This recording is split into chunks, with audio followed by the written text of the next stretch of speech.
Un mondial au Qatar, la Coupe Davis peut-être bientôt aux Émirats Arabes Unis, les JO à Pékin en 2008, puis à nouveau cet hiver. 3 pays où les droits humains ne sont pas respectés. Alors faut-il boycotter ces grandes compétitions sportives? C'est notre grand angle.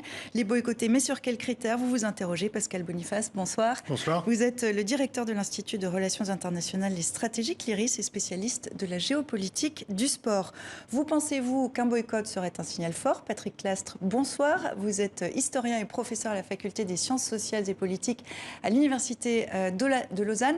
Alors cette première question, elle est un peu large, mais c'est vraiment ce qui nous concerne. Est-ce qu'il faut attribuer de grandes compétitions sportives comme les JO, le mondial, à des pays non démocratiques, Patrick Clastres?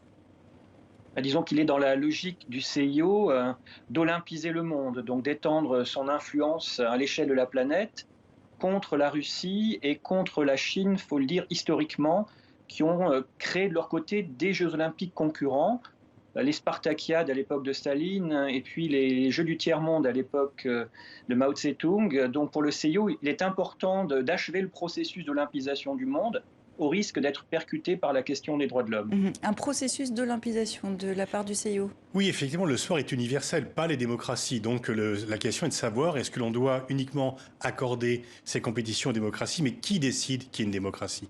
Quel est le critère? Alors, on peut rentrer dans des discussions. Alors, il y a des critères un peu objectifs. Par exemple, la Chine soupçonnée ou suspectée de génocide, oui. C'est assez objectif oui, comme ça, critère. Effectivement, on sait bien que la Chine est un système répressif, mais quels seront les pays qui pourront être juges des autres? Et on voit bien comment faire. On a attribué les Jeux de Londres, de 2012 à Londres, juste après la guerre d'Irak, qui a été aussi une catastrophe. On ne s'est pas posé la question. Là, donc, encore en fait, une fois, je pense qu'on doit se servir du sport comme d'un levier pour demander d'améliorer les choses, mais il est normal que les compétitions sportives ne soient pas uniquement dans les pays occidentaux. Il y a une multipolarisation du sport. Le sport n'est plus uniquement un sport occidental, et donc il n'est pas illégitime qu'un pays comme la Chine, qui fait quand même le quart ou le cinquième de l'humanité, puisse recevoir des Jeux olympiques. Alors c'est normal que les JO aillent à Pékin, Patrick Clastres? Oui, dans cette logique de non-exclusion des pays et des peuples de la planète et d'inclusion dans le mouvement olympique, c'est logique. En même temps, il est du devoir de tous les démocrates, et notamment des membres du CIO s'ils le sont, de participer au progrès du monde en quelque sorte. Et il faut dire que historiquement, le CIO a toujours joué contre les droits de l'homme, les droits humains tout au long de son histoire, que ses dirigeants étaient des adversaires des démocraties, jusqu'à une période récente, on va dire depuis une trentaine d'années seulement, et que le CIO a fait d'énormes progrès en la matière, mais il lui reste encore à accomplir bien des étapes pour être considéré comme une organisation qui pourrait un jour mériter d'avoir le prix Nobel de la paix, par exemple. Donc vous nous dites que le CIO n'est pas très démocratique. Je vous laisse réagir. Non, il y a une évolution historique. Effectivement, je suis d'accord avec Patrick Clastres. Dans le passé, les responsables du CIO étaient des proches de toutes les dictatures. Au contraire. Mais depuis quand même une vingtaine, une trentaine d'années, ça a changé. Et maintenant, il y a un levier. La dimension des droits de l'homme est prise. Il y a une équipe de réfugiés, par exemple, qui a participé aux Jeux de Rio. Et là, donc, le CIO n'est plus le muet total du sérail, mais c'est une organisation effectivement qui tient en même temps compte des rapports de force et qui ne va pas aller vent debout contre un pays important pour lui. Le CIO, on ne l'a pas entendu sur la question des Ouïghours en Chine. Pourquoi ? Non, parce qu'il n'a pas été interpellé. Les jeux ne sont pas attribués en fonction de cela. Le CIO s'est par exemple inquiété que Peng Shuai puisse être libéré. C'est cette joueuse de tennis dont on a un peu perdu la trace. On a dit que c'était effectivement un arrangement. C'est sûr que la conversation était filmée, arrangée, mais maintenant Thomas Bach est responsable de cette tenniswoman et donc il a dû endosser cette responsabilité. Une fois encore, on ne peut pas dire que le CIO est un organisme progressiste. Effectivement, il a un passé qui est un peu lourd, mais il faut voir les immenses progrès qui ont été faits et le CIO aujourd'hui ne peut pas rester à l'abri des pressions pour les droits de l'homme. Thomas Bach, justement, l'actuel président du CIO, dit que boycotter des JO, comme par exemple Joe Biden, le président américain, envisage de le faire, il envisage un boycott diplomatique. Le CIO dit que ça ne sert à rien. Est-ce que vous êtes d'accord avec ça, Patrick Clastres ? Non, tout à fait opposé à cette idée. Le boycott des Jeux Olympiques de Moscou, par exemple, n'a bien évidemment pas entraîné le retrait des troupes soviétiques d'Afghanistan, mais ce n'était pas l'objectif. L'objectif du côté de la diplomatie américaine et des grandes démocraties, c'était de percuter les opinions publiques en URSS et aussi ailleurs dans le monde sur la question du non-respect des droits de l'homme, du sort fait aux dissidents en URSS. Et de ce point de vue, ce boycott a ébranlé les opinions publiques et a contribué de manière indirecte à une prise de conscience générale. Et il y a eu ensuite la chute du mur de Berlin et l'implosion de l'URSS. Pour la Chine, c'est beaucoup plus compliqué. Le pays est beaucoup plus verrouillé. Il est en capacité de mieux contrôler les élans démocratiques qui surgissent en son intérieur. Et la responsabilité du CIO, évidemment, ce n'est pas de se prêter au jeu de la propagande chinoise, c'est plutôt de la déconstruire. Et Thomas Bach aurait été mieux avisé s'il avait demandé, par exemple, à Peng Shuai de le rejoindre à Lausanne pour échanger avec elle, de telle sorte qu'elle soit mise en sécurité, ce qui n'est pas le cas actuellement. Alors, je oui, il y a eu quand même, pendant les Jeux de Tokyo, cette athlète biélorusse qui a été sauvée par le CIO, alors que les Biélorusses voulaient la ramener de force chez elle et qu'il y a eu beaucoup de problèmes. Je ne suis pas sûr que ce soit le boycott des Jeux de Moscou qui a amené la chute du mur de Berlin. Il y avait les contradictions internes du système et on n'a pas attendu le boycott pour avoir un avis sur ce qui se passait en Union soviétique. Et il faut faire attention parce que autant, par exemple, la mobilisation du monde sportif est un défi pour Pékin, parce que là, c'est tout le monde, oui, finalement, etc. Serena Williams est mieux entendue que Joe Biden à Pékin. Exactement. Dans le cas de la tennis. Parce que Joe Biden, c'est la puissance américaine. Et donc, les responsables chinois vont dire, regardez, on nie l'existence de la Chine, on nie la montée en puissance de la Chine. Et en fait, la population soviétique n'a pas compris le boycott sportif des Jeux de Moscou. Ça n'a pas été perçu comme une critique de la politique, ça a été une critique comme du pays en tant que tel. Et donc, il faut distinguer le boycott diplomatique. Si Joe Biden ne veut pas aller à Pékin pour montrer qu'il n'est pas proche du régime chinois, c'est tout à fait son droit. Mais le boycott sportif, on pénalise les sportifs. Parce que si on doit boycotter sportivement un pays, il faut le boycotter totalement. Pourquoi uniquement le boycott sportif? Pourquoi uniquement empêcher d'athlètes de venir alors que l'on continue à commercer avec ce pays?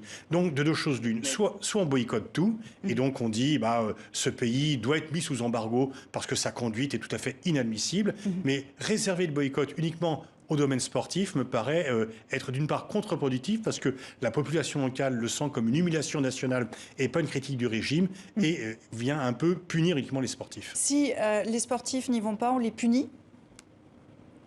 Si vous voulez, le boycott par les athlètes n'est pas du tout promu par qui que ce soit quasiment aujourd'hui. Ce qui est en jeu, c'est la représentation diplomatique des États à Pékin. Et de ce point de vue, effectivement, la Chine sera bousculée par l'absence des diplomates. Et concernant le boycott des Jeux de Moscou, je vais quand même rappeler à Pascal Boniface qu'il a été prémédité par les États-Unis 2 ans auparavant par Zbigniew Brzezinski, le conseiller de Carter, qui avait bien identifié. Et là, les documents de la CIA et du département d'État américain l'ont montré. Et on peut imaginer que le même impact peut avoir pour la Chine s'il y a une absence de représentation diplomatique dans le pays. Mais ça va questionner quand même le peuple chinois. Si on prend un exemple plus récent, il y avait les Jeux de Sochi, où il y a eu en partie aussi un boycott diplomatique. C'est la dernière fois que la question s'est vraiment posée. Est-ce que Barack Obama, par exemple, n'y était pas allé, mais dans la délégation, il y avait des militants. Est-ce que ça, c'est par exemple une chose à laquelle vous seriez favorable, Patrick Lastre? Moi, je n'ai pas d'opinion personnelle sur le sujet. J'interviens en tant que chercheur. Je mets à distance l'objet, si vous voulez. Donc, ce n'est pas mon opinion qui prévaut. C'est juste prendre en charge un siècle et 120 ans d'histoire du CIO. On est à une croisée des chemins aujourd'hui. Le CIO a une responsabilité internationale. Il doit favoriser le dialogue démocratique. Évidemment, les États vont pouvoir jouer de leur influence pour infiltrer démocratiquement la Chine. C'est attendu. Je pense que les organisations de défense des droits de l'homme vont le porter également. Les opinions publiques y sont favorables. Le peuple chinois attend des libertés, lui aussi. Voilà, c'est au CIO de prendre ses responsabilités aujourd'hui et de porter une parole digne sur ces questions-là, comme sur d'autres questions qui concernent la place des femmes, les personnes transgenres, l'homosexualité, cette reconnaissance de toutes ces identités, de ces libertés que le monde entier attend en 2022 et pour les années qui suivent. Est-ce que finalement, Pascal Boniface, ça ne se joue pas à un autre niveau, au niveau d'une espèce de désobéissance civile, c'est-à-dire du public? Est-ce que l'opinion publique peut par exemple boycotter, ne plus acheter les marques, viser les sponsors, aller regarder les compétitions en streaming? Je rappelle que c'est illégal, mais... C'est ce qui se passe déjà. Donc, effectivement, les gens les audiences qui sont hostiles, phénoménales quand même pour les JO et pour le mondial. Oui, mais en fait, le boycott des marques, c'est déjà le cas d'ailleurs. Certaines marques qui sont présentes en Chine sont boycottées par les militants de la cause ouïghour. Et en fait, quand on accueille un événement aussi important que les JO, la Coupe du Monde, tous les projecteurs sont braqués sur vous. Des projecteurs positifs, mais également des projecteurs négatifs. Donc il faut se servir de l'événement comme d'un levier pour améliorer les choses, pour porter l'attention, effectivement, sur les manquements. Ils sont nombreux en Chine sur les droits de l'homme. Mais une fois encore, un boycott sportif, ça servirait la propagande du régime qui pourrait dire à la population, regardez, c'est la montée en puissance de la Chine qui est niée par les Occidentaux. Il ne faut surtout pas qu'il y ait une réaction qui soit purement occidentale. S'il y a un boycott qui est purement occidental, ça sera contre-productif, y compris pour faire avancer les causes des droits de l'homme. Et c'est pour cela que le mouvement des sportifs a été important, parce que ce n'était pas uniquement des diplomaties occidentales, c'était un mouvement des sportifs, donc de la société civile, et qui était dans l'ensemble du monde. Des sportifs du monde entier se sont élevés contre le sort qui était fait à cette tenniswoman. Dans tous les cas, et pour conclure, est-ce qu'on peut se dire que quand même avec les restrictions sanitaires, l'absence de public étranger, ces JO seront très particuliers quoi qu'il arrive? Est-ce que cette question vraiment en février sera sur le devant de la scène, Patrick Lastre? D'abord, il faut rappeler que ce sont les Jeux d'hiver qui ne concernent que les nations occidentales les plus riches. D'autre part, le gouvernement chinois a une capacité à verrouiller l'événement comme il l'avait fait pour les Jeux de Pékin 2008. Pascal Boniface, d'ailleurs, je peux le rappeler, avait annoncé qu'après ces Jeux de 2008, la situation des droits de l'homme s'améliorerait en Chine. Pascal, je ne pense pas que des progrès aient été réalisés. C'est sous la pression que le CIO est en train de devenir démocratique. C'est sous la pression que la Chine le deviendra. Et c'est de notre domaine d'intervention que de montrer que le sport et les JO peuvent servir le progrès humain. Et nous verrons en février quelle tournure prennent donc ces Jeux olympiques. Pascal Boniface, je rappelle le titre de votre dernier livre, La géopolitique, tout simplement, aux éditions Erol, avec Anne Sénéquier. Merci à vous. Et merci à vous, Patrick Lastre, d'avoir été avec nous en direct depuis Lausanne. Merci à vous deux.